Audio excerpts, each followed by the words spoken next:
What has given these people the permission to think that they know better than science and every single qualified authority? This is the result of a media that nobody can trust. I still do not know the truth. But we don't even know how the virus is spread. A dear friend is in a coma with coronavirus.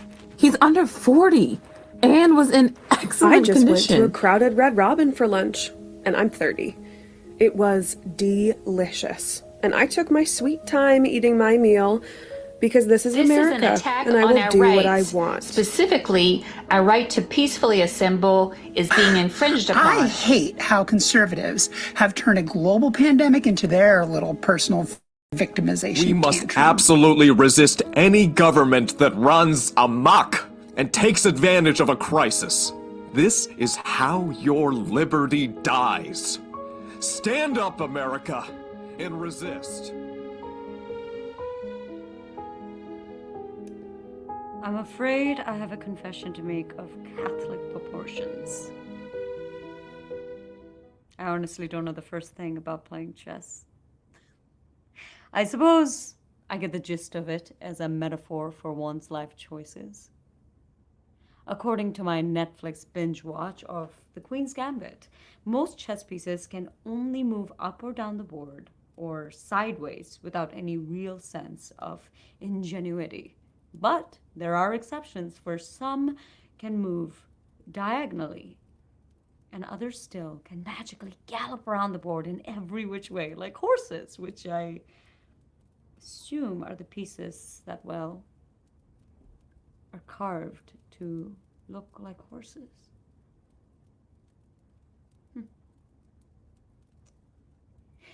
It all makes perfect sense as a strategy for danger avoidance, for survival, if you will. When confronted head-on with an insurmountable obstacle, you find a way to drastically change who and where you are. And so, in response, these carved horses possess the critical skill to pivot, to detour, to radically move out of harm's way.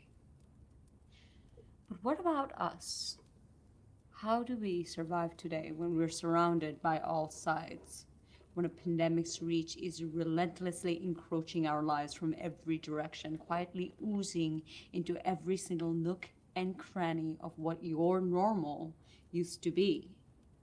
So then tell me, what then is your next move? Did you know in George Orwell's 1984, Winston, the main protagonist, is stuck in a totalitarian regime that controls every aspect of social life? What people say and who they say it to, how people spend each and every minute. It's all overseen and well documented by their leaders. And clearly, there are some literary parallels that can be drawn to our present day lives. But that said, even more intriguing to me is his central concept of doublethink. The ability to simultaneously hold on to two contradictory thoughts in your head and yet believe them both to be true at the same time. Call it a mental last resort, a cerebral shift to preserve oneself in a moment of extreme crises.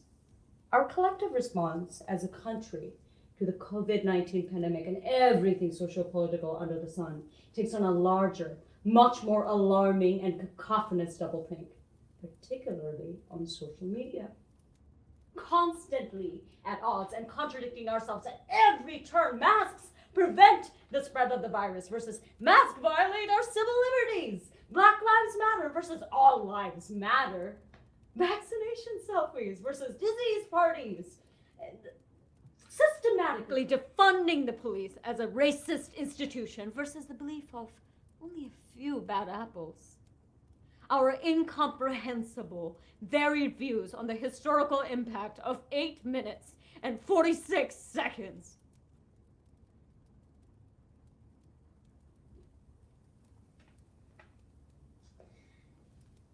People often like to use the simplified trope of a nation divided to describe us. That civil discourse is down the tubes, that a middle ground must be found. But when white supremacists march with tiki torches in Charlottesville or unkempt, homegrown terrorists storm the Capitol, and the President of the United States publicly claims during a press conference, these are very fine people on both sides. Or in a video tweet, go home now, we have to have peace. We love you. You're very special. Well, then our so-called nation divided has now mutated into a perilous mass scale of doublethink, and that should give us all pause as a people.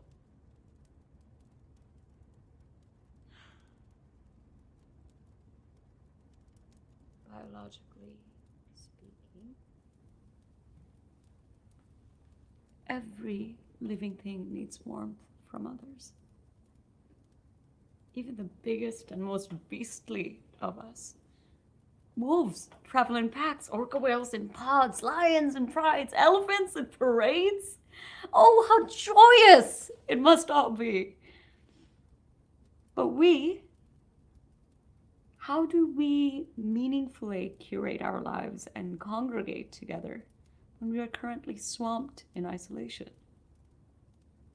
Coronavirus has hit us like a Fukushima tsunami, my friends, a near nuclear disaster that has swept us all away from ourselves and each other, changing how we interact with each other on radioactive proportions. I mean, with all of the social distancing recommendations and regulations placed upon us, though medically speaking completely prudent and practical, we nonetheless pay a price. A pivot has ultimately been forced upon us, for better or worse. Taking on Zoom meetings in your underwear, or Facebook posting of our latest dinner concoctions, cheese-filled focaccia with broccolini and squash blossom. Mwah! Really? Puppy pics? Sharing your newfound medical expertise, because apparently we're all now doctors in white coats these days, writing prescriptions of misinformation, conspiracy theories, and outright lies. It seems that for many of us, we've taken to social media to find that middle ground within ourselves, or at least in rock bottom terms, to figure out how to curate our own misery. Ironically, numbers often have a way of naming things that words cannot, identifying trends from 30,000 feet that a poetic paragraph cannot. For instance, did you know social media platforms have seen a 61% uptick in usage as people try their best these days to stay intimately connected with family, friends, and colleagues? It's true. Tin Can and String, like Facebook and Instagram, have seen a 40% increase from February to March 2020 alone. And communication apps like Messenger and WhatsApp have seen a 70% increase during this period too. Truth be told, research has also shown that how we choose to portray ourselves on social media, it's not really how we see ourselves. Oh no, not really when we're staring in the mirror at 3 a.m. or watching Netflix for so damn long that it actually has the audacity to pause itself and ask, are you still watching? We have mentally become our own overseers at this point, always opting to publicly wear our Sunday bests on social media these days. But why? Is this some sort of virtual survival mode of carving our own horse in the moment? Or are we all just broken timepieces that keep ticking on the same second, as if stuck on an idea of who we wish we were? But don't get it wrong, this COVID-19 pandemic does not put us all in the same boat. According to an Instagram post I most recently read, we're all in the same storm. But some of us have yachts, and others of us have slowly sinking rowboats in need of a plug. And yet, even still, some of us are just drowning. Alone, quietly, with no life preserver in sight. By the end of 1984, Winston is found playing chess by himself in misery. His loneliness has finally taken over all aspects of his life. His abilities to meaningfully interact with others have finally slipped away. And his face plainly shows it. A twisted concoction of every human emotion imaginable. His crow's feet are wrinkles through time, dreams now a million charred, hopes gone up in smoke.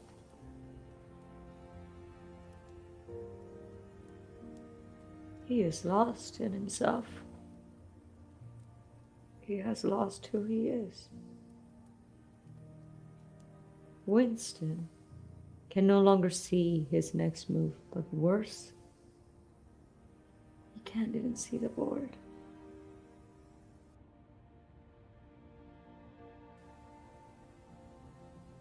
Here's your caveat.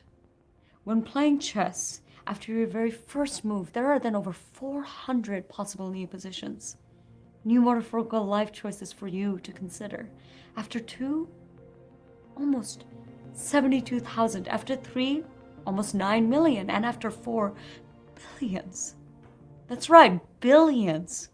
So then tell me, what then is your next move? Take your time.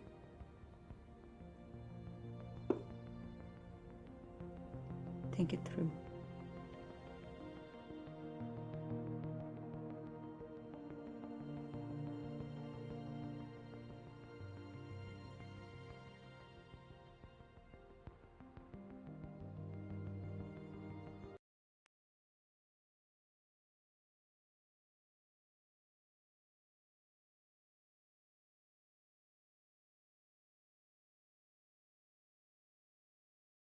Thank you for watching this very special episode of Simone Serving. Make sure you like and subscribe because I have new videos coming out every Monday, Wednesday, and Friday. Until then, stay blessed and stay safe.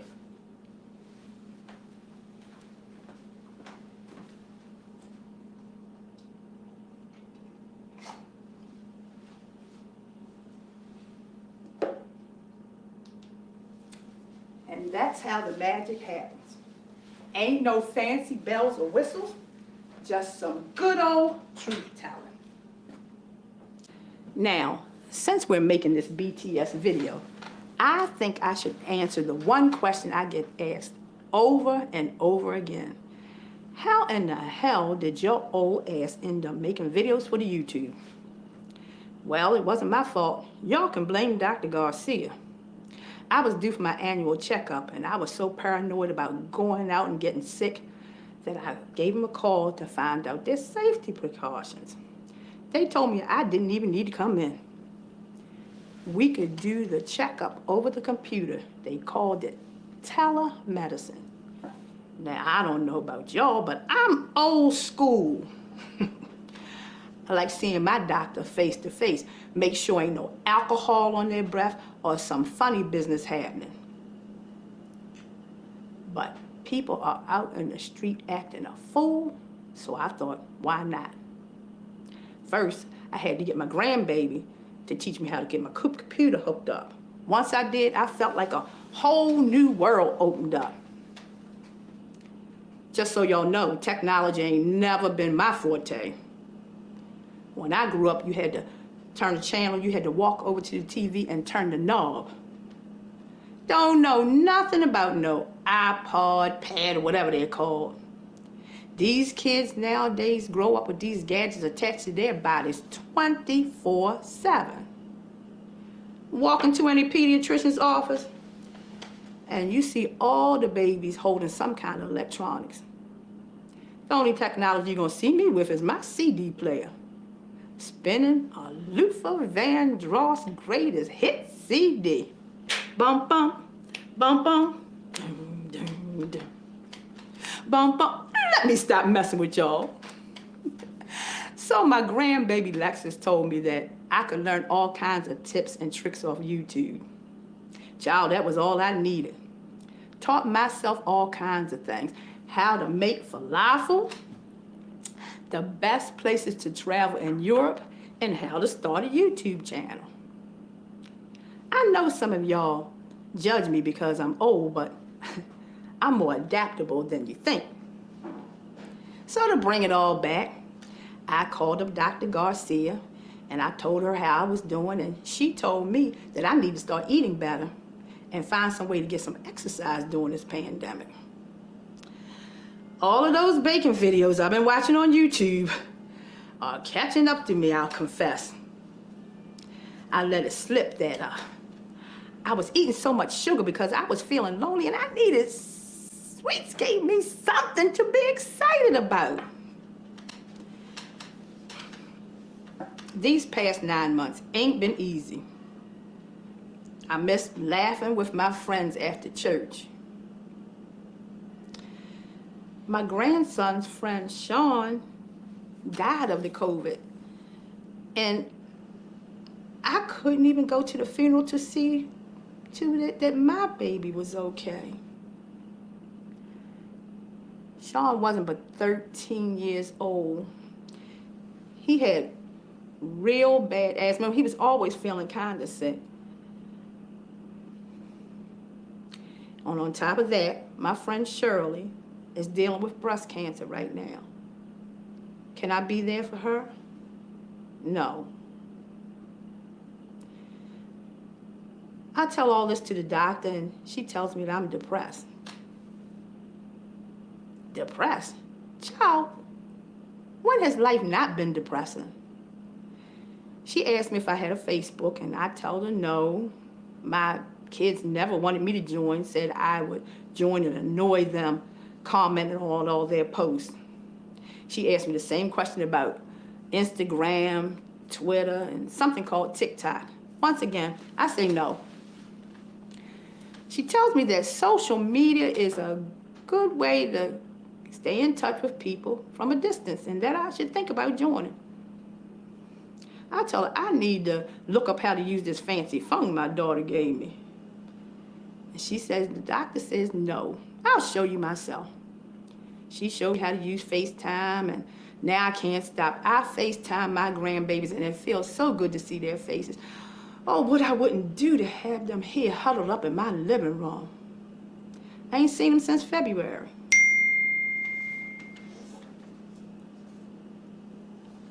Oh, look at that. I already got my first comment. Hey, Simone. Love your positivity. Thank you for being a shining light in these dark times. Well, ain't that just the sweetest? I gotta give a shout out to my fans all over the world. Taiwan, Morocco, Timbuktu. Y'all make me feel loved, like I'm not so lonely.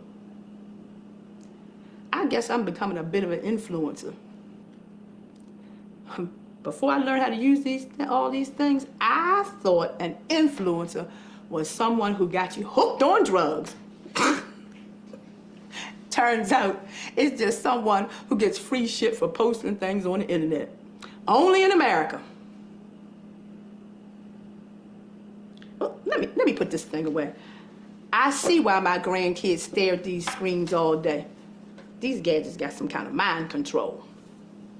I guess it's because everything's virtual nowadays. You gotta stream to watch a movie, to go to school, to work.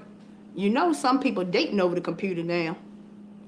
Don't even have to meet up no more. What's this world coming to? Now, what was I talking about before my phone vibrated? I get so forgetful these days. Lord, I'm like the old ladies in the movies. Oh, my doctor's appointment. So anyway, a few weeks later, I call up Dr. Garcia, and I tell her that I'm loving being online, but I'm still not feeling too good. I'm feeling kind of anxious and still don't have much to be excited about. I just sit up in the house all day watching CNN until my boo, Chris Cuomo, comes on with his fine ass. Woo! I love me some Italian men. Reminds me of a boyfriend I had in college, Tony. Oh, where was I? So the doctor says that she's seeing some troubling signs, and had I thought about seeing a therapist? A therapist? And when she said that, I had to lean back. What the hell do I have to talk about with a therapist? They ain't gonna tell me nothing I don't know. I don't want people to think I'm helpless, and I damn sure ain't weak. But Dr. Garcia says, your insurance covers it, so you don't have nothing to lose. So I'm on the phone with a therapist when she asked me, what do I want to do in life? What is my goal, my objective? I had to take a moment to think about this. Nobody has asked me something like that before. I don't even think I've asked myself. I think I want to uplift. Make sure the people in my life get through this. I know I'll be fine. I've been washing my hands my whole life. That's how I was brought up. Been using Purells since before it went out of stock. Been wearing a mask my whole life too. Not a physical one, but the mask us black folks have to wear. Ain't nothing new about this for me. The plague changes, but the remedy stays the same. Compassion for one another, shared responsibility, and listening to Dr. Fauci. You see, people think because you're old, you're helpless. Being old isn't hard. It's how society looks at you that's hard. This world is built for young people. Older people like me are meant to be invisible. We walk too slow, or we're too out of touch to be included in the conversation. I didn't come up with technology, but somehow it's my fault that I don't know how to hook up to the Wi-Fi.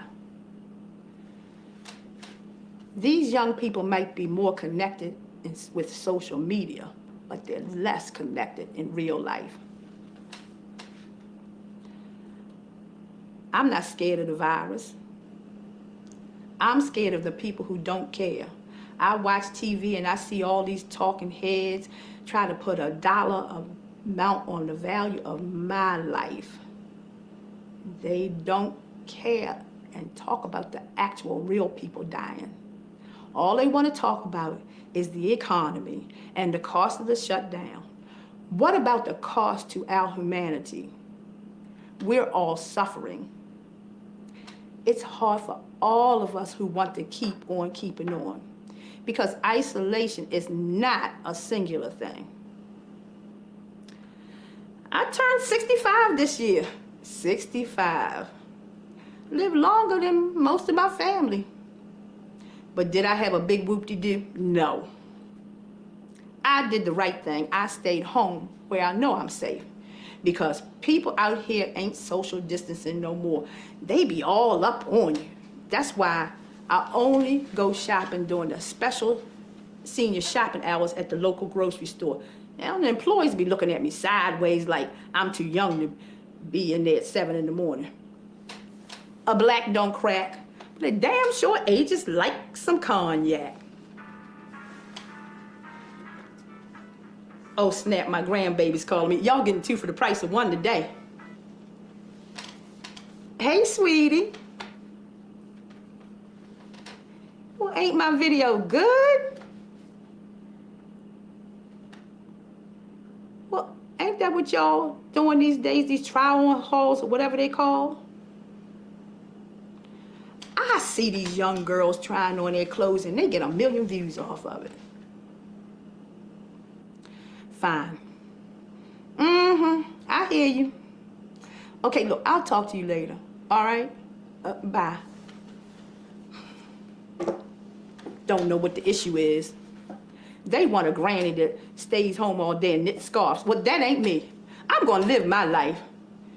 If I wanna strip butt naked and make an OnlyFans, I'll do it. You'll know what OnlyFans is, don't you? It's the site where people pay to see your nasty photos. This actress, Bella Thorne, I think her name is, made $1 million in a day. Shit, I should be able to make a couple hundred then. Who am I kidding? Ain't nobody gonna be spending no $9.99 a month to see all this. See, my kids never call me unless they want to complain about something. Everybody's stressing me out about their problems, but don't nobody ask me how I'm doing. They never called me this much before, but now they only calling because they feel guilty. They never texted me, but now they want to make sure I'm good. But you know, when all this is over, they're gonna go right back to the way they used to be. On TikTok all day making videos. But this time, they got some new competition.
Hello, everyone. Welcome to COVID Monologues, this time with HowlRound. Thank you, HowlRound, so much for hosting us this evening. And for viewers, we are thrilled that you've joined us for this conversation. COVID Monologue organizers are on the unceded land of the Piscataway peoples, tended to by the Susquehannock, Lenape, and Lumbee peoples, currently known as Baltimore, Maryland. We ask you to join us in acknowledging these people, their elders, both past and present, as well as future generations. We ask that you also acknowledge the communities of unceded land where you reside personally today. This acknowledgement demonstrates a commitment to beginning the process of working to dismantle the ongoing legacies of colonialism. It has been over a year since the first case of community-spread COVID-19 in the United States. Since then, nearly 32 million Americans have been infected, and the virus has changed our society in ways we've never imagined. Before we jump into our discussion, please join us in a moment of silence for the 567,000 Americans and over 3 million people globally who have lost their lives to COVID-19 as of April 20th, 2021.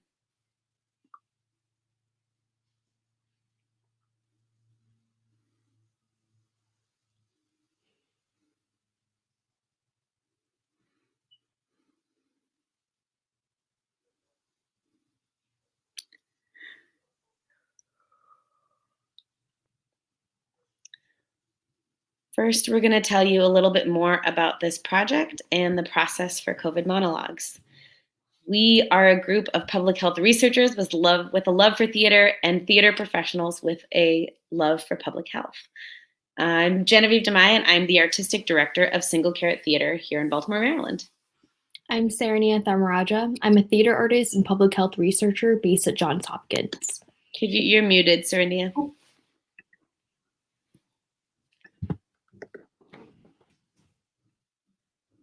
You hear me now? Good? Okay. I'm Sarania Thamaraja. I'm a theater artist and public health researcher based at Johns Hopkins. In these challenging times, our goal was to bring artists, researchers, and you together in a deeper shared understanding of the pandemic's impact on society. We started by searching scientific journals and drawing out the main messages of peer-reviewed research and the lived experiences of Americans during COVID-19 and grouping them into distinct topics. We put together a research packet after performing a systematic search of the literature and distributed them at our playwright workshop. Our workshop was conducted with the NYU Verbatim Performance Lab on topics including consuming literature and history of research-based theater and public health, conducting in-depth interviews, and incorporating a call to action. We direct our playwrights to communicate one or more of these messages in a 10-minute monologue. They could use direct quotes, other techniques, but no other specific instructions. We allowed for artistic interpretation. The monologues were then workshopped with public health researchers familiar with the work and then theater professionals. COVID Monologues brings together 35 artists and studies by over 100 public health researchers. We selected 8 playwrights through a competitive application process that was adjudicated by volunteers in the theater field. We tasked the selected playwrights with writing monologues based on this research. We then gathered 5 theater companies based in Baltimore, Maryland, including Single Carrot Theater, Two Strikes Theater Collective, Arena Players Inc., the Strand Theater Company, and Fells Point Corner Theater. We matched playwrights with theaters and then tasked the theaters with selecting their artistic teams, workshopping the script with the playwright and mounting these pieces to be filmed. COVID Monologues is a unique intersection of scientific research and art, and an experiment in whether these disparate industries can work together to build communities and share knowledge and information. This project was made possible by the Citizen Diplomacy Action Fund, sponsored by the U.S. Department of State's Bureau of Educational and Cultural Affairs, and implemented in partnership with the Partners of the Americas. Please go to covidmonologues.com to learn more about this project, watch, and share all of the videos, and also connect with community organizations. In the spirit of research, we encourage you to please complete the post-performance survey by scanning the QR code on your screen with your phone camera, or by going to covidmonologues.com and following the survey link. Today, you have seen 2 of the 8 monologues, How to Be a Carved Horse by Sean Reddy, directed by Genevieve, and produced by Single Carrot Theater, and I'm Old School by Reynaldo Pinilla, directed by Marie Travis, and produced by Arena Players. Artists, please introduce yourselves and tell us about yourself in a sentence or 2.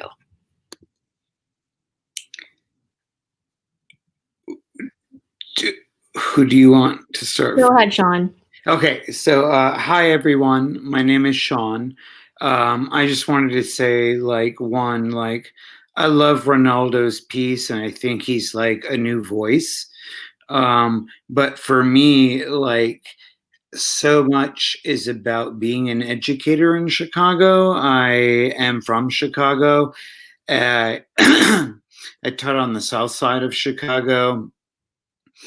If you've been following the news recently, you'll see about a young 13-year-old that has recently been shot by police.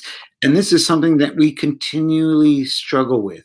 So within the dimensions of COVID, we're still dealing with this level of stress that doesn't go away with George Floyd, because what I try to really work with are systems of oppression. And so, yeah, that's where I'm at. I'm not going to get into it because I'll get on my soapbox, but that's where it's at. And that's something that I'm really concerned with. It's really bothering me. Well, first, I want to say I'm Reynaldo. And second, I want to thank Sean for the love he gave me and also for the work he's doing in Chicago right now. I can't imagine what that's like to still be doing that at this moment in our history, that moment in that city in particular. So I want to give you your kudos and flowers, and I'll continue to shower you with love over the course of this evening. But about my own work, I'm an actor, playwright, educator, and activist based in New York, New York. I'm the current artist in residence at the Classical Theater of Harlem. I'm a current advocacy fellow with the National Association of Latino Arts and Cultures, and I'm a faculty member at the American Musical and Dramatic Academy. Wonderful. Thank you both for joining us. And sorry, I had some technical difficulties, which is why I vanished for a second. And now I'm back to hopefully continue this conversation, knock on wood. So playwrights, I would love to hear from you about, with this process of COVID monologues, you were given a handful of public health academic research articles, and then were tasked with writing a monologue on a particular theme. So I'd just be curious, how did that how did this alter your process?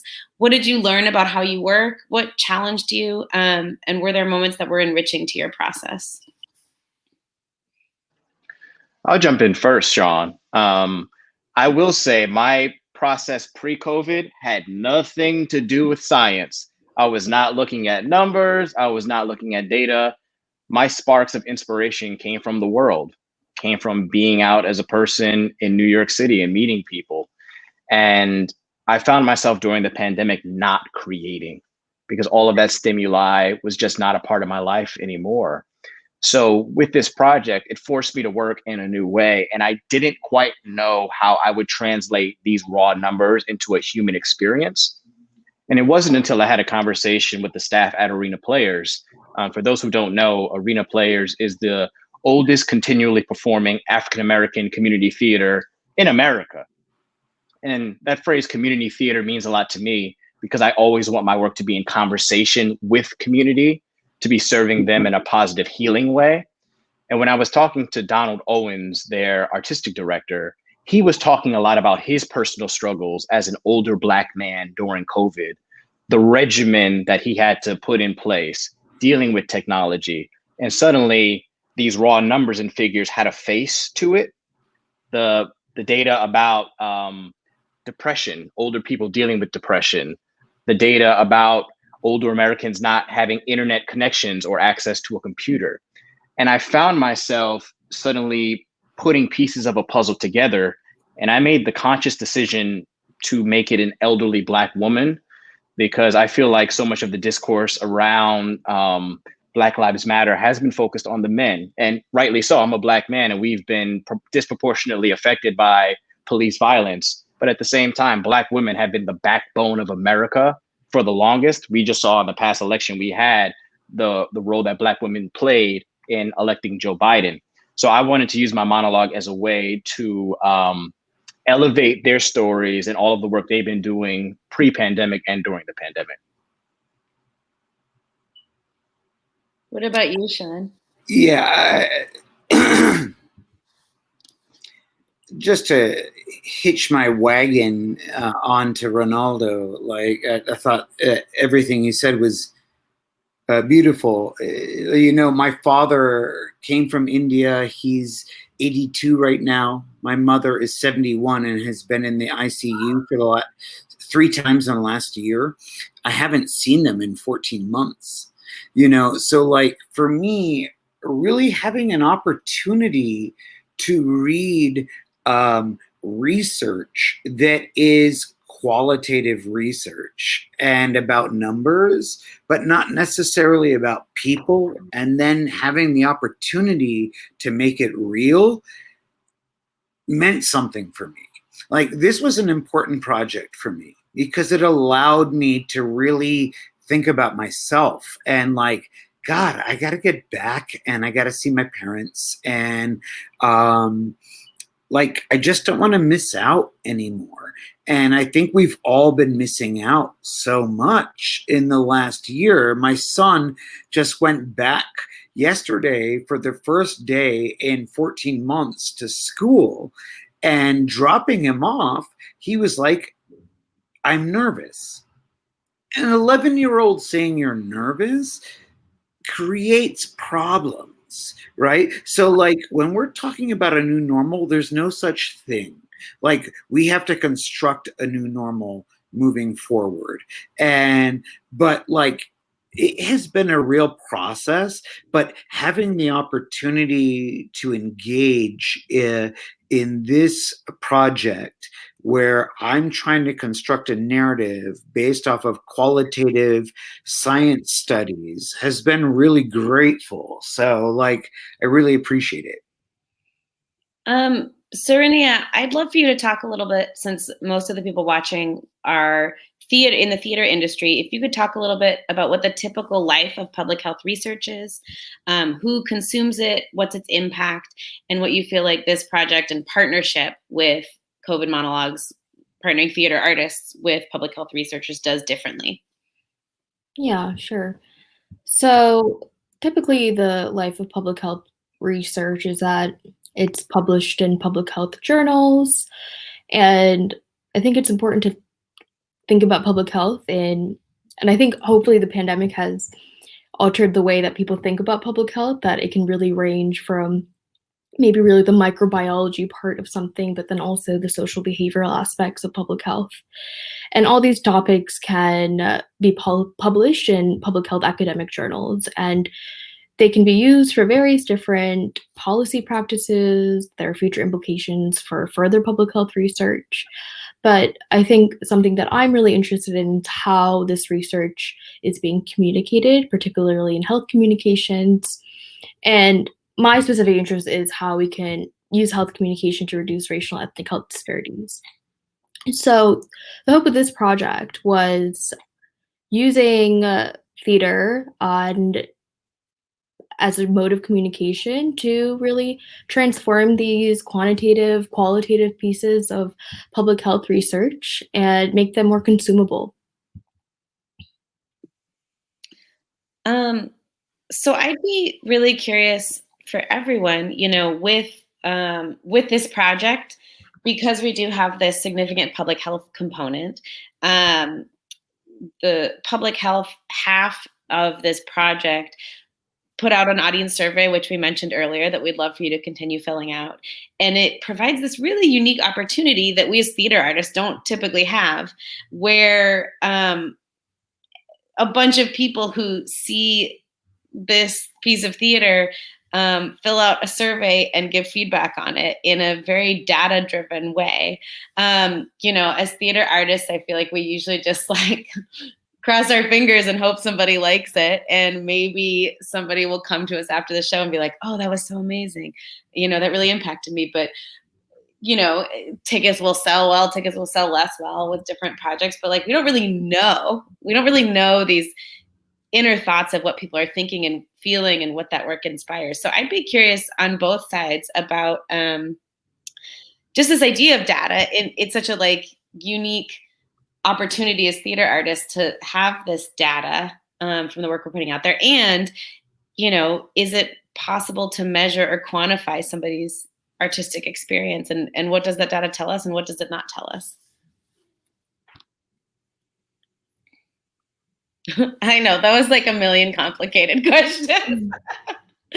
Well, I can talk a little bit about the evaluation itself, that I urge anyone viewing to go to covidmonologues.com and take the survey. And we've been having some results that have coming in, preliminary results. And we're also doing interviews. We're also doing qualitative interviews with the artists and the researchers to see how we could improve the process and maybe get more support and evidence that this is a valuable way to communicate health information and partner with community theaters and really get this information that really is not too accessible by others into the hands of usually how this research is being done on these people that don't usually get a chance to access it, whether that's a paywall, whether that's health literacy. To answer your question, it certainly is difficult to quantify people's reactions to theater or art, but I hope that with this paper that we hope to publish, we will get more support. And I think the data is showing overwhelming support for doing performances like this that not only communicate research but build resiliency during these times, fund artists. That was a really big part of this project. As we mentioned, the grant came from the Citizen Diplomacy Action Fund, and Emily and I, who is a co-creator, she and I wanted to really give the funds to theaters right now and artists in a time where theater was really struggling. And that was a big intent of this project as well. I would also like to chime in just saying that I feel like theater is a great pathway in terms of allowing us all to have an ability to create more interesting dialogue I feel like within our systems right now, it's so dichotomous where it's just like there's a right or there's a wrong, there's a right or there's a left. And within this, we're actually creating pieces within this to have people have discussions. And for me, that just feels like being in such a detrimental time period right now in American society, like that feels really pertinent, like having the ability to just take a pause, don't respond, just listen, and then let's discuss. Like, to me, that seems so pertinent because we're so reactionary right now as a society, and that is unfortunate, you know. So, okay, I'm going to stop there. But yeah. Yeah, to jump in, when I went through my theater training, I heard the phrase, if you can change one person's heart or mind, you were a success. You had a good show, right? And then suddenly I have this data that showed that people responded to our monologues, right? So I actually did what I trained to do. Amazing, right? For me, my topic for this project was older adults, right? And the word resiliency was brought up in this discussion already. And that's what I wanted to show, the resiliency of older adults during the pandemic. Because so often in the media or in the real world, it was, well, older people are dying of this disease. If you're young, you're fine. They kind of just felt like the death of old people was a necessary evil for us to get to the point where we can have herd immunity. And I was like, that is crazy. That is insane. And I knew with this project, we would have younger people, student audiences that would take in the work. And that's what I wanted to show them, that yes, you might think of grandma as the most vulnerable, but at the same time, she's lived through so much already. She will find a way through this. And I wanted to show older people that you're not alone in what you feel right now. It's okay to feel lonely. It's okay to feel disconnected. So with the data, it was helpful to know that at least some people responded to that. Whether or not they liked it is beyond me, because that's not why I wrote it. I wrote it to hopefully like connect with someone in some way. And it seems like we did. Yeah, I will say it was fascinating to just like be handed this data and be like, oh, you just have people, somehow you can ask people to fill out a survey online and then enough people will do it. And then you have all this information about their experience, which I think is so interesting, hearing things they liked, they didn't like, things that impacted them, things that resonated with them. It's like, such a unique opportunity. And I think, you know, when we are in person doing live theater, you know, we can have post-show discussions and things like that, but we're not really getting at like the same kind of information that you do when people are filling out a survey on their own and they feel kind of at liberty to share, you know, share in a different way. So I think it was just really interesting and you know, makes me wonder, like, is there a way, either in a data-driven way or in a different way, that we can develop relationships with our audiences, with our communities, to have a deeper dialogue? Because that's, you know. I think that's such a good question, Genevieve. I'm wondering though, like, do other systems need to be in play first before we get to theater? You know, like, we're talking about like systemic levels of oppression. So it's like theater is on the back end when I'm thinking about like education, when I'm thinking about like opportunities in marginalized communities and resources. So like, how do we build that collectively? And how can theater help do that? Like you're saying, I'm not saying that what you're saying is wrong. It's just like, when I think about it all from Chicago, like, it's a very complicated space because it's lots of neighborhoods It's lots of ethnicities, lots of races, and lots of racism that has gone on for years and years and years. So it's just like, how do we combat it all at the same time? And how can theater, like, I love the question that you posited, how can theater be used as a tool to move society forward? But I'm just scared that, like, it's not strong enough unless we're doing all the other things too. Oh, yeah. I mean, totally. I think it's, as somebody who believes, well, I was going to say, as somebody who believes that theater can make change, I also think theater can't make change. And that, living in that contradiction is something I struggle with all the time, where like I want theater to be something that can change the world. I'm going to pivot into another question, which is, I think both as artists and as theater artists and as public health researchers,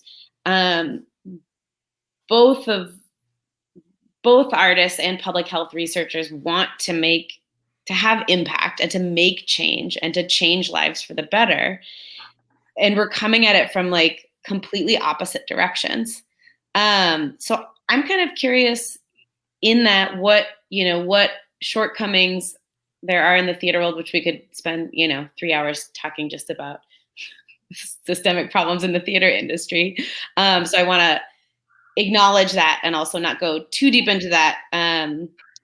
But like, just looking at these two industries that have partnered on this project, what are the shortcomings in both of those industries, and what can we learn from partnerships like this in terms of what public health has to offer or scientific research has to offer and what artistic work has to offer to come together to make some sort of greater impact, hopefully. Or maybe it can't. I don't know. Well, as an arts educator, I hate that we consider science and art to be two separate, not connected things at all. Earlier today, I had virtual meetings with the staff of Congresswoman Velasquez and Congressman Nadler about how we can integrate arts education and arts funding into the bills to rebuild our schools and reopen them, because there's so much focus on the STEM programs, right? But I'm interested in STEAM, where the A is arts and it's integrated and is considered essential. And I think if we can unify those subjects in our schools, I think those partnerships will then naturally lend themselves to the theater industry. To hitch my star onto Ronaldo's wagon, I completely agree. Like, when we talk about education and arts, Genevieve, and you're explaining something so true, but Ronaldo made a good point. There's not a distinction between science and art.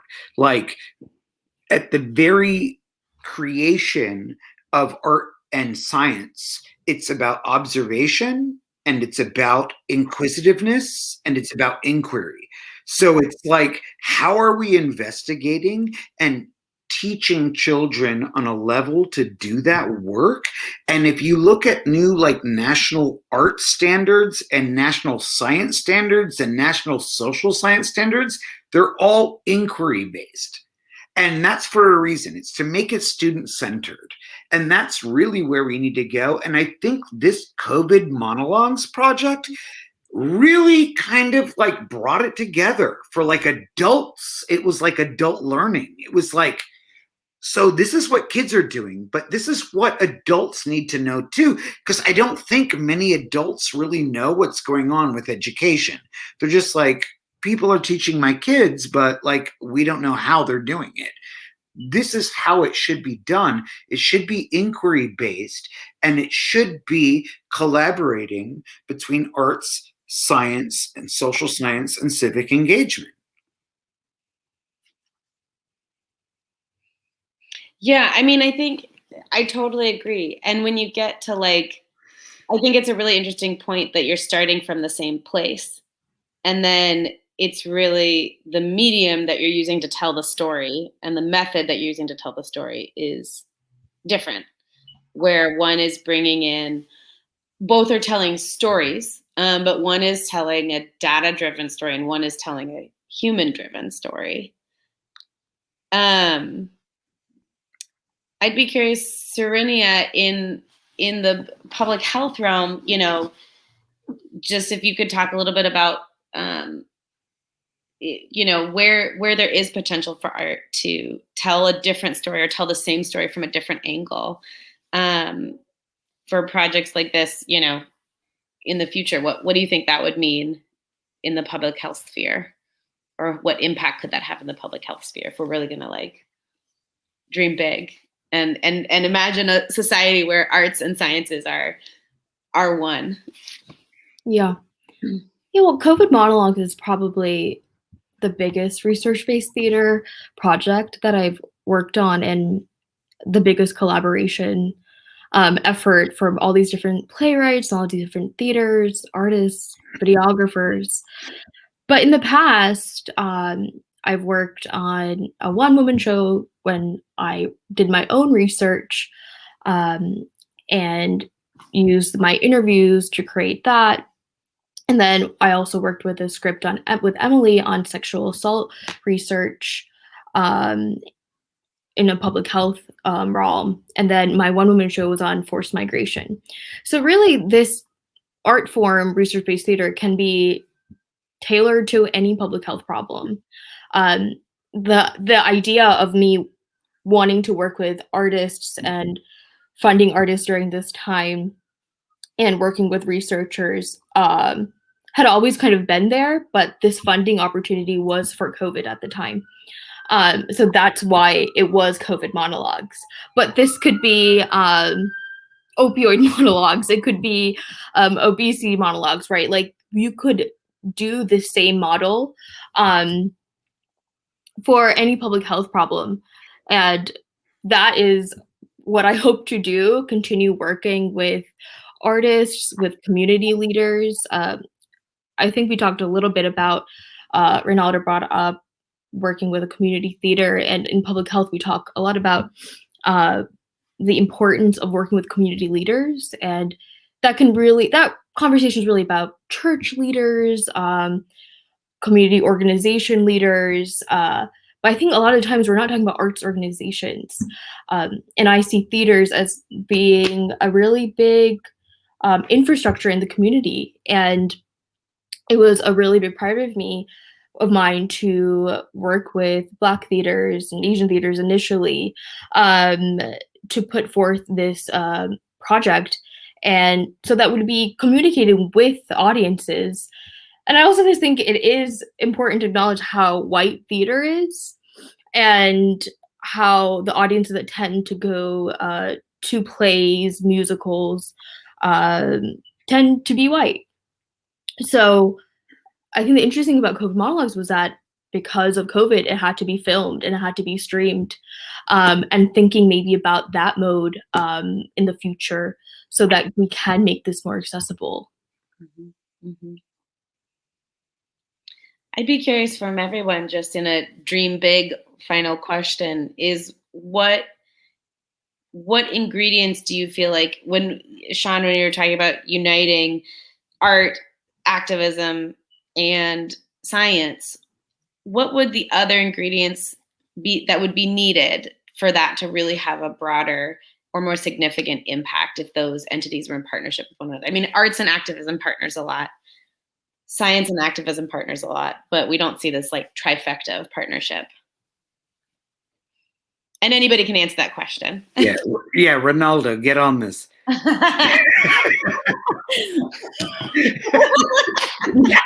That's a tough question, Genevieve. But like, what ingredients are missing? I mean, I think there, you know, we've talked about, you know, there's this question of like, who's at the table in terms of creating this research, in terms of the lens of the research, or the art or the activism. I appreciate that question very much. I think it's very complicated question. I used to be a playwright solely when I was younger. I'm not, though, now. Like, that's a side job. I am an educator, and I work as a diversity, equity, and inclusion manager for a lot of corporations, you know, and the question that you're asking is the same question that I ask all of these corporations. Diversity is a numbers game. Inclusion is different. Inclusion is all about belonging. So it's like, how are we creating a culture and a community where everybody can come together and feel that they are bringing their best selves, their individuality, their identity to anything that they're coming to in their work and contributing? And basically, I feel like that's what your question is. And I think it's a beautiful question. I just don't know if there's like a concrete answer to that. That's something that I grapple with every day, because I feel like we really need to be transparent and open about systems and systematic oppression. And it's happening every day. I don't care about the verdict of this trial. It means nothing to me. With George Floyd today, even though the cop was, you know, charged on 3 counts, what's changing? What's changing today? And like, so like, you're asking a really beautiful question, like, how can art do that? And I love that. I don't know. Like, I don't even know if I believe that art can do that, because that's something that I try to constantly struggle with, because, you know, living in Chicago and working as an educator in Chicago, it's just tough, man. And I'm being honest, like, but I want to believe that art has a place in there. And I really love that Single Carrot has just been able to shapeshift so much in the last year and figure out how to be meaningful in this moment theatrically and dramatically. And I think you guys have done a great job with it. Like, I love every one of these COVID monologues, you know, like, they're amazing. And that's because you guys had the vision to put it together, you know? But I think, like, how do we educate the public in a way where it's like, COVID-19 is not our biggest issue right now in America. It's race and equity. I mean, that's the big issue. But COVID-19 gets the front runner line. But that's not okay. And so, like, that's something that I struggle with every day. Jumping off my soapbox. I was going to ask Ronaldo if you felt any more, I guess, optimistic about the a trifecta partnership and its potential, science, activism, and art, as we'll coin it. I will say, when I found out this project received funding from the government during the Trump administration, I was like, what mojo do they have to make this happen, right? And Sean is talking a lot about systems, right? And these systems are built on money. Who gets the money? What are the organizations that get looked at as prestigious? Typically the white organizations that are that have better funding, right? And working with Arena Players, which has been around, you know, longer than any other community theater, but at the same time is struggling to survive. So I feel like when the funding situation gets more equitable, that's when the real partnership and the real work will happen. 100. Yeah. I totally felt, I was like, wow, the State Department's giving out COVID money. Okay. Which is just funny. I mean, I do wonder, it was, you know, it's through the State Department and Sarah, Nia, and Emily had access to that funding, being Fulbright alums. And I was in the back of my mind too, I was like, maybe this is just flying under the radar and like Trump just doesn't care about Fulbright alums and like isn't noticing where this money is going.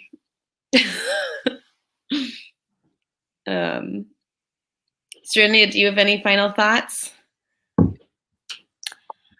No, I mean, I'm just really grateful for the artists that we've gotten to work with and that have really put forth their best efforts and work during this time to produce such great work. Absolutely. Thank you all for joining us. And again, at this conversation, you only saw 2 of the monologues. We did another event with HowlRound last week, so you can see 2 other monologues and another artist discussion if you like. And you can also go to covidmonologues.com and see all of the monologues if you really want to dive in and just watch all of it. So thank you, HowlRound. Thank you, our captioners, for captioning this event for the hearing impaired. And we will see you all again hopefully soon. Thank you.